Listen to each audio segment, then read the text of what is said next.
Hi everyone, Natasha here and around my home today. I am in my hearth room actually, because that's the place with the best light this morning. And I just wanted to show you my December setup in my bullet journal.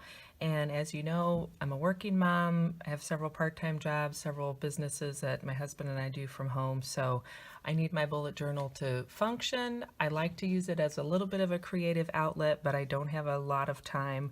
And I'm not that artistic, so I do the best I can, but it's not going to be the most amazing thing you've ever seen. However, I hope it encourages you that even if you don't have a lot of time, you can still use a bullet journal and still do a little bit to make it feel fun and exciting.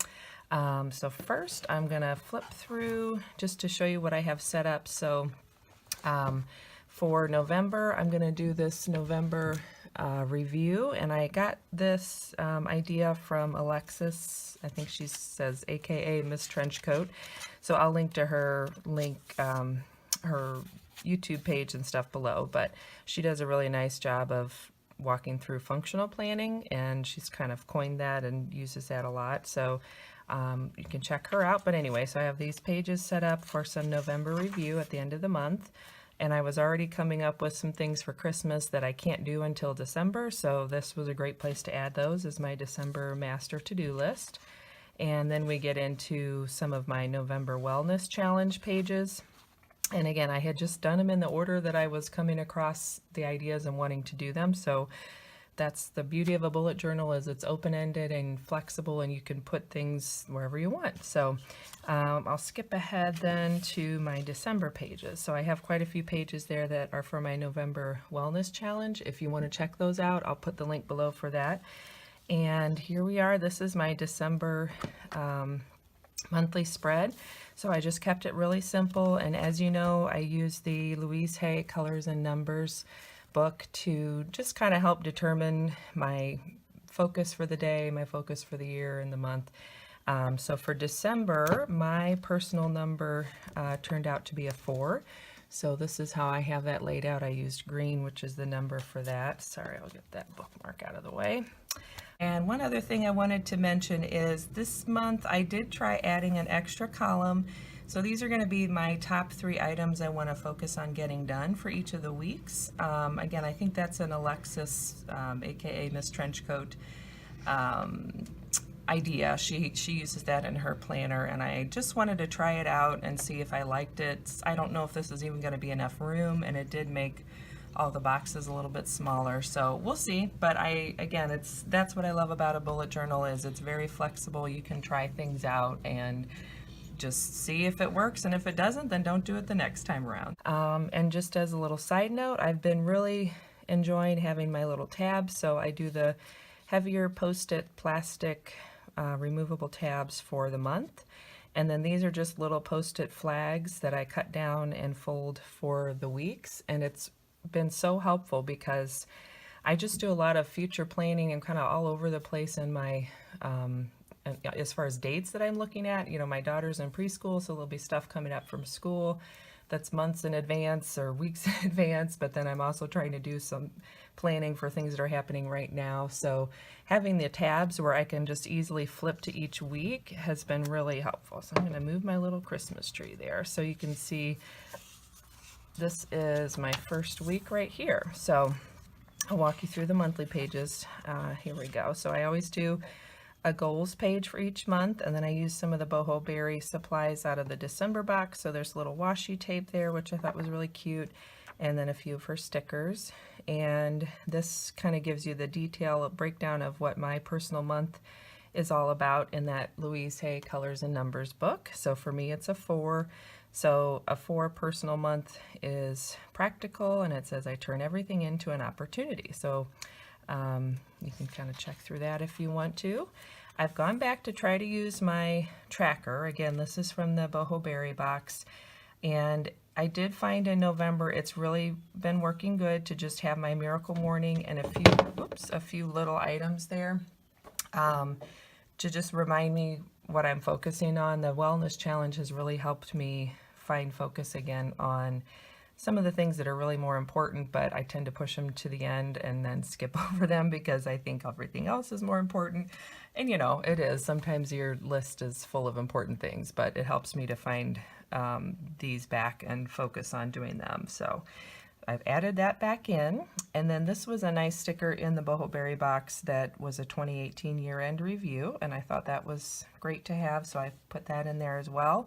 I probably could have put it at the very end of December, but I kind of like keeping all of these monthly pages together at the front, so I put it there. And that reminds me, as I'm doing my tracker, to work on filling some of these things out and think about them. Then we get into a gratitude page. So I actually did this a year ago in my bullet journal when I really first started trying to bullet journal. And I did enjoy doing it. I remember looking back and thinking that was the perfect way to add some gratitude in.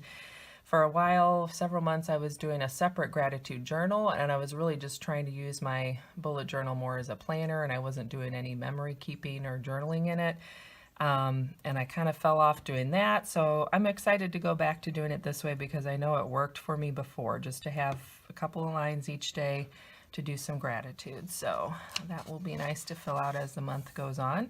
So here we are, we're into my first week, and like I mentioned, I have my tabs there.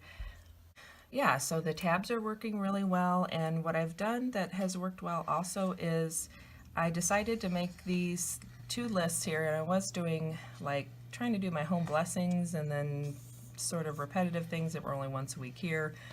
And I came to the point where I realized, really, I have a daily list of tasks, I have a weekly list of tasks, and I'll show you in a minute I have kind of a monthly list. So I've changed that up a little bit, and I've added back in my task and errand lists over here, because I did feel like I need a place for some tasks that come up that are only once per, like it's just going to happen that 1 week. And if you can hear some extra noise, my daughter's sitting on my lap, but she's very quiet and doing a good job. So I'll show you what I did here at the very beginning is I took an old paint sample and had to find a marker that worked on it, but I don't know if you can see. So I did this little flip out that were typical things that I do weekly and daily. And then this is the list I have started for some monthly tasks. So that's been really helpful that I can flip that out. And then as I'm filling out, the weekly pages, I can reference that. I don't do all of them every day or every time. Some weeks I determine, I don't need this mission or I don't need that task. But that's what's nice is if I have this master list, then I can reference it each time, and it's a lot easier than flipping back and forth, and I'm not trying to remember. So then I just go through. I did set up a lot of my daily pages as far as adding the little my to-do list and my day in the to-do list, just because I've had some phone troubles, so I was sitting in the store waiting for 45 minutes, and I brought my pen, and I just got those filled out, so that's been kind of nice. I have all that filled out, and again, I always leave this blank page at the end of the week before I start the next week, and that way if I come up with a list I need to make or some planning I need to do, then I have that page available and I always know where to find it. And sorry, she has a little bit of a cold, so you might be hearing her.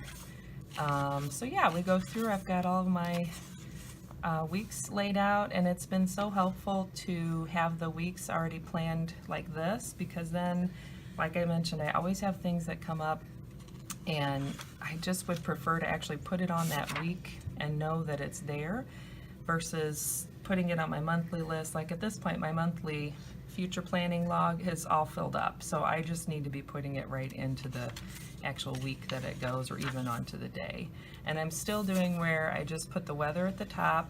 I go through and add my items as I kind of go through the day or plan for the day. And then right here, or somewhere in the middle of the page when I'm done, I will put a notes line, and then the rest of the page is just for journaling.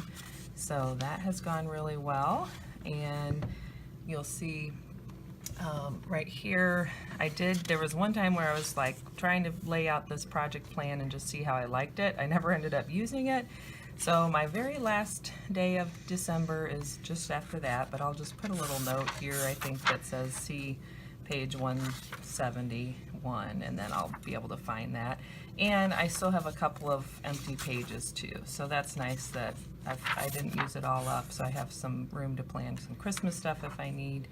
Oh, and one thing I wanted to mention is for this week, what I decided to do is just add Sunday and Monday here so that the very last week of December, plus those 2 extra days, is all here. I didn't want to do another whole weekly spread just for those 2 days, and I may even end up putting some of those items in my 2019 bullet journal. I haven't started figuring that all out yet. I've been thinking about it, but I need to sit down and do some planning. So anyway, that is my December bullet journal walkthrough. I hope that gave you some ideas. Again, if you have any questions or comments, you can put them in the comment section down below. I'll put a link in the description with all the items that I use. This was from a Boho Berry box. I think both of these were too. And then I tend to use my the Tombow Duo brush pens. I tend to use those a lot too. So anyway, that is it. So if you're celebrating Christmas, I hope you have a wonderful Christmas, and whatever holiday and family get-togethers you're doing, I hope they go well for you this month. And thank you for joining me, and I hope to see you in the next video. Don't forget to subscribe and hit the like button if you like my plan with me or bullet journal flip through videos. All right, thanks again, and I'll see you next time. Bye-bye.